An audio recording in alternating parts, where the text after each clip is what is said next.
Hello दोस्तों, मैं नीलिमा स्वागत करती हूँ मेरे यूट्यूब चैनल पे। आज के वीडियो का टॉपिक है current affairs quiz January to March 2023।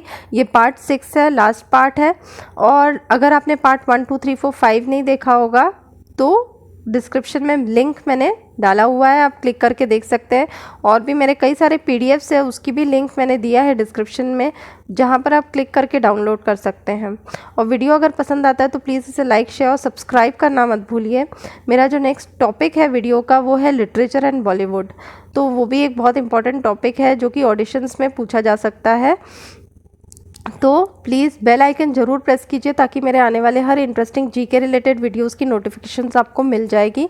Comment भी करके बताइए कि आपको वीडियो कैसे लगा। बढ़ते हैं क्वेश्चंस पे। Question number 1, Udyan Utsav 2023 is organised every year in which state union territory. Udyan Utsav 2023 जो है हर साल किस राज्य केंद्र शासित प्रदेश में आयोजित किया जाता है? तो वो किया जाता है न्यू दिल्ली। ठीक है, न्यू दिल्ली में। भारतीय राष्ट्रपति द्रौपदी मुर्मू ने उद्यान उत्सव 2023 में राष्ट्रपति भवन के गार्डन का उद्घाटन की शोभा बढ़ाई। इस आयोजन में साल में एक बार आम जनता के लिए राष्ट्रपति भवन के उद्यानों को खोलना शामिल है। भारत की आज़ादी की 75वीं वर्षगांठ के उपलक्ष्य में राष्ट्रपति भवन के प्रतिष्ठित मुगल गार्डन का नाम बदलकर अमृत उद्यान कर दिया गया है। ये एक बहुत ही इंपॉर्टेंट पॉइंट है। ये डेफिनेटली रजिस्ट्रेशन से लेकर ऑडिशन में कभी ना कभी ये ज़रूर पूछेगा। क्वेश्चन नंबर 2 है, national anti leprosy day is observed every year in which month. राष्ट्रीय कुष्ठ रोग दिवस हर साल किस महीने में मनाया जाता है? तो वो मनाया जाता है जनवरी में। यह हर साल 30 जनवरी को महात्मा गांधी की पुण्यतिथि के साथ मनाया जाता है। ठीक है, याद रखिएगा, ये आप स्क्रीनशॉट भी ले सकते हैं। क्वेश्चन नंबर 3, ये भी बहुत इंपॉर्टेंट है। Which countries chief guest is the chief guest of the 73rd foundation day of the supreme court of India. कौन से कंट्री के जो चीफ जस्टिस है वो चीफ गेस्ट रहे हैं 73rd foundation day of supreme court of India? तो वो थे सिंगापुर के जो चीफ जस्टिस है, उनका जो नाम है सुंदरेश मेनन।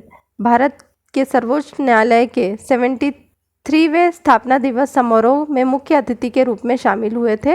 वो कहाँ के? सिंगापुर के। याद रखिएगा, भारत के संप्रभु लोकतांत्रिक गणराज्य बनने के 2 दिन बाद, ठीक है, याद रखिएगा 28 जनवरी 1950 को भारत के सर्वोच्च न्यायालय की स्थापना हुई थी। तो 1950 याद रखिएगा, 28 जनवरी 1950।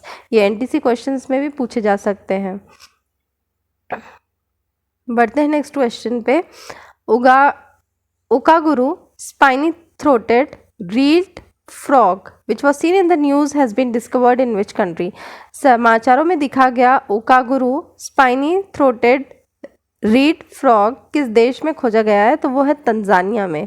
ठीक है, याद रखिएगा तंजानिया। ये देखिए,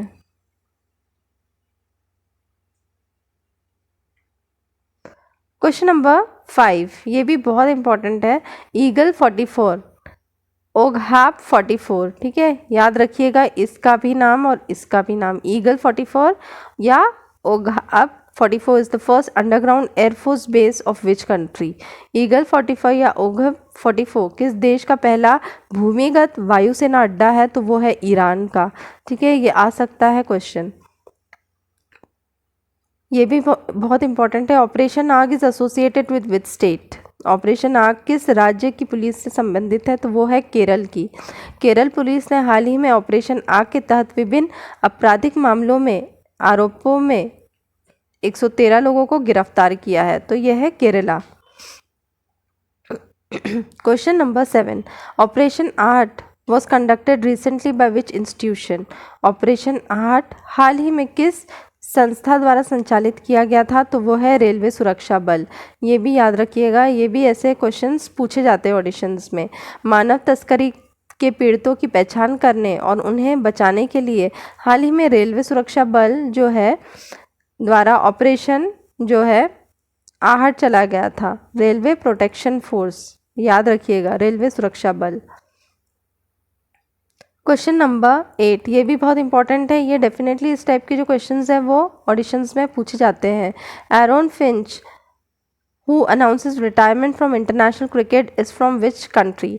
एरोन फिंच जिन्होंने अंतर्राष्ट्रीय क्रिकेट में संन्यास की घोषणा की किस देश से हैं, तो वो है ऑस्ट्रेलिया के। ठीक है, याद रखिएगा ऑस्ट्रेलिया से है। ऑस्ट्रेलियाई पुरुष T20 कप्तान एरॉन फिंच ने अंतर्राष्ट्रीय क्रिकेट से संन्यास की घोषणा की है। ये 36 वर्ष ने ऑस्ट्रेलिया को 2021, ठीक है याद रखिएगा, ये बहुत इंपॉर्टेंट है, 2021 में अपनी पहली T20 विश्व कप जीत दिलाई थी। ठीक है, तो याद रखिएगा। क्वेश्चन नंबर 9, ये भी बहुत इंपॉर्टेंट है। ये जो लोगोज है ये भी बहुत इंपॉर्टेंट है, स्क्रीनशॉट अगर आप ले सकते हैं तो ले लीजिए। Indo Tibetan border police ITBP functions under which union ministry? Bharat Tibet Seema police किस केंद्रीय मंत्रालय के तहत काम करती है? तो वो है गृह मंत्रालय, ministry of home affairs. Question number 10, what is 2011 AG5 which was seen in the news? खबरों में रहा 2011 AG5 क्या है? तो वो है एक एस्टेरॉइड, शुद्ध ग्रह। ठीक है, याद रखिए। बढ़ते हैं नेक्स्ट क्वेश्चन पे। क्वेश्चन नंबर 11 है, Amrita Nagarotthana scheme is implemented in which state? Amrita नगरोत्थान योजना किस राज्य में लागू की गई? तो वो है कर्नाटक। याद रखिएगा, Amrita नागरोत्थान scheme. Question number 12. Which country is the first in the world to create a national digital identity system in a self-sovereign framework? स्वसंप्रभु ढांचे में राष्ट्रीय डिजिटल पहचान प्रणाली बनाने वाला दुनिया का पहला देश कौन सा है? तो वो है भूटान। ठीक है, याद रखिएगा, ये तो डेफिनेटली आएगा, पूछा ही जाएगा। इसके लॉन्च के दौरान भूटान के क्राउन प्रिंस जो है जिग्मे नामग्याल वांगचुक देश के पहले डिजिटल नागरिक बने। ठीक है, तो याद रखिएगा, ये बहुत इंपॉर्टेंट है, चाहो तो आप स्क्रीनशॉट भी ले सकते हैं इसका। Question number 12, bird's eye chilli is a geographical indication tag product of which state? Bird's eye chilli किस राज्य की भौगोलिक पहचान मतलब GI टैग उत्पाद है? तो वो है मिजोरम का। ठीक है, याद रखिएगा, बर्ड्स आई चिली। मिजोरम पहली बार संयुक्त राज्य अमेरिका को राज्य की बर्ड्स आई चिली का निर्यात करेगा। तो याद रखिएगा, ये देखिए। In parliamentary language what is the name of the official of the party who is authorised to issue directions? संसदीय भाषा में उस दल के अधिकारी का नाम क्या होता है जो निर्देश जारी करने के लिए अधिकृत होता है? तो उसे कहते हैं विप। ठीक है, याद रखिए, इसको क्या कहते हैं? Whip. Question number 14, again very important, Yellowstone national park is located in which country? Yellowstone राष्ट्रीय उद्यान किस देश में स्थित है? तो यह है USA में। ठीक है, याद रखिएगा, USA में है। संयुक्त राज्य अमेरिका के येलोस्टोन नेशनल पार्क ने हाल ही में अपनी 151वीं वर्षगांठ मनाई है। ठीक है, इसे विश्व के प्रथम राष्ट्रीय उद्यान के रूप में माना जाता है। ठीक है, तो US से है, याद रखिएगा, Yellowstone national park. Question number 15, what is the theme of international women's day 2023? अंतर्राष्ट्रीय महिला दिवस 2023 की थीम क्या है? तो वो है digital innovation and technology for gender equality. ठीक है, याद रखिए, ये भी बहुत इंपॉर्टेंट है, कोई भी हॉट सीट में जाता है और स्पेशली वो जो महिला है तो डेफिनेटली इस टाइप के क्वेश्चंस पूछे जा सकते हैं। तो digital innovation and technology for gender equality. Question number 16, Chitwan national park is the first ever national park of which country? Chitwan राष्ट्रीय उद्यान किस देश का पहला राष्ट्रीय उद्यान है? तो वो किसका है? नेपाल का। याद रखिए, ये बहुत इंपॉर्टेंट है। Question number 17. Which state set a Guinness World Record for the highest number of essays written about a single person? किस राज्य ने एक व्यक्ति के बारे में लिखे गए सबसे अधिक निबंधों के लिए गिनीज वर्ल्ड रिकॉर्ड बनाया है? तो वो है असम। ठीक है, याद रखिए, ये बहुत ही इम्पोर्टेंट है। असम ने एक व्यक्ति के बारे में लिखे गए सबसे अधिक निबंधों के लिए गिनीज वर्ल्ड रिकॉर्ड बनाया है। मुख्यमंत्री हेमंत बिस्वा शर्मा को उनकी 400वीं जयंती पर अहोम जनरल लचित बोरफुकन पर लगभग 43 लाख निबंधों के लिए गिनीज प्रमाण पत्र मिला है। तो याद रखिएगा, ये बहुत इम्पोर्टेंट है, वेरी इम्पोर्टेंट। लचित बोरफुकन एक अहोम सेनापति थे जिन्होंने सरायघाट की लड़ाई में उनके नेतृत्व के लिए जाना जाता है, जिसने राम सिंह प्रथम की कमान में मुगल सेना के आक्रमण को विफल कर दिया था। तो ये बहुत अच्छे से याद कीजिए। Question number 18, the inaugural edition of the naval commander conference 2023 is being organised abroad which ship. नौसेना कमांडरों की सम्मेलन 2023 का उद्घाटन संस्करण किस जहाज पर आयोजित किया जा रहा है? तो INS विक्रांत पर। क्वेश्चन नंबर 19, नॉक्टिकोला फेरोमोसा जिसे हाल ही में खोजा गया है किस प्रजाति से संबंधित है?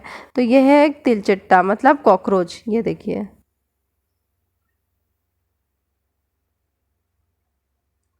Question number 20. What is the name of the cyclone that has caused winds and torrential rain in Malawi and Mozambique? ये दोनों भी जो है वो अफ्रीकन कंट्रीज़ है, मलावी और मोज़ेम्बिक। उस चक्रवात का क्या नाम है जिससे मलावी और मोज़ेम्बिक में तेज़ हवाएं और मूसलाधार बारिश हुई है? तो उसका नाम है फ्रेडी। ठीक है, याद रखिएगा, फ्रेडी। Question number 21.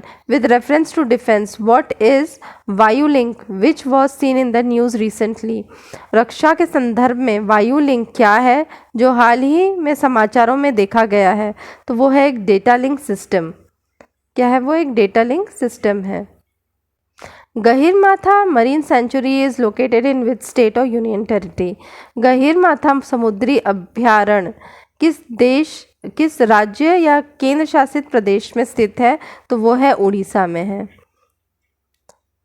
गहीरमाथा समुद्री अभयारण्य उड़ीसा का एक प्रसिद्ध पर्यटन स्थल है। यह समुद्री वन्यजीवियों के लिए एक संरक्षित क्षेत्र है जिसे दुनिया में ऑलिव रिडली जो कछुए हैं उसके लिए सबसे बड़े घोंसले के समुद्र तट के रूप में जो है वो मान्यता प्राप्त हुई है। तो याद रखिएगा, Orissa.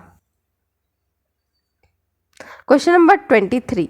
Barda Wildlife Sanctuary, which was seen in the news, is located in which state or union territory? खबरों में रहा बरदा वन्यजीव अभयारण्य किस राज्य केंद्र शासित प्रदेश में स्थित है? तो वो है गुजरात में। ठीक है, याद रखना, बरदा। Question number 24. V V Giri national labour institute is located in which state? V V Giri राष्ट्रीय श्रम संस्थान किस राज्य में स्थित है?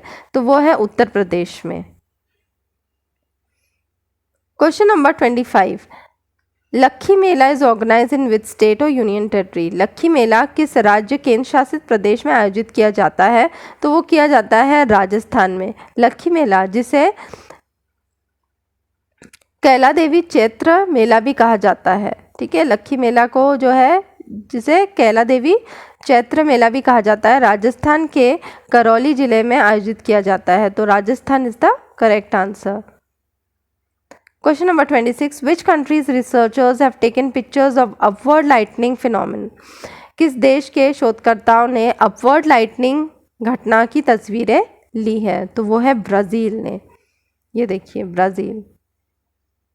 ऊपर की ओर बिजली या ऊपर की ओर चमकने की घटना एक लंबी वस्तु से स्व आरंभित बिजली की लकीर के विकास से जुड़ी होती है जो ऊपर की ओर विद्युतकृत तूफानी बादल की ओर जाती है। ब्राज़ील के शोधकर्ताओं ने हाल ही में इस घटना की तस्वीरें ली हैं। तो यह है Brazil. Question number 27. Which state has the lowest ratio of police personnel per 1 lakh population? किस राज्य में प्रति 1 लाख जनसंख्या पर पुलिस कर्मियों का अनुपात सबसे कम है? तो वो है कौन सा राज्य? Bihar. Question number 8. Humza Yusuf has been confirmed as the new first minister of which country? Hamza Yusuf को किस देश के नए प्रथम मंत्री के रूप में नियुक्त किया गया है? तो वो है स्कॉटलैंड। ठीक है, याद रखिएगा, ये इम्पोर्टेंट है। स्कॉटलैंड के सांसद के नए प्रथम मंत्री के रूप में हमजा यूसुफ की पुष्टि की गई है। वह सबसे कम उम्र के प्रथम मंत्री और पश्चिमी यूरोप में किसी सरकार के पहले मुस्लिम नेता बने हैं। स्कॉटिश नेशनल पार्टी के नेता के रूप में अपने चुनाव के बाद उन्होंने स्कॉटिश सरकार के पहले गैर श्वेत प्रमुख है। तो फ्रेंड्स, अगर वीडियो पसंद आया तो प्लीज़ इसे लाइक, शेयर और सब्सक्राइब करना मत भूलिए। अगला जो वीडियो है वो लिटरेचर और बॉलीवुड पे है, जो कि बहुत इंपॉर्टेंट है। तो प्लीज़ सब्सक्राइब करके बेल आइकन ज़रूर प्रेस कीजिए। कमेंट करके बताइए कि वीडियो आपको कैसे लगा, और टॉपिक्स भी बताइए कि आपको किस टॉपिक पे जो है वो वीडियोस चाहिए। तो मिलते हैं नेक्स्ट वीडियो पे, तब तक के लिए स्टे सेफ, बाय।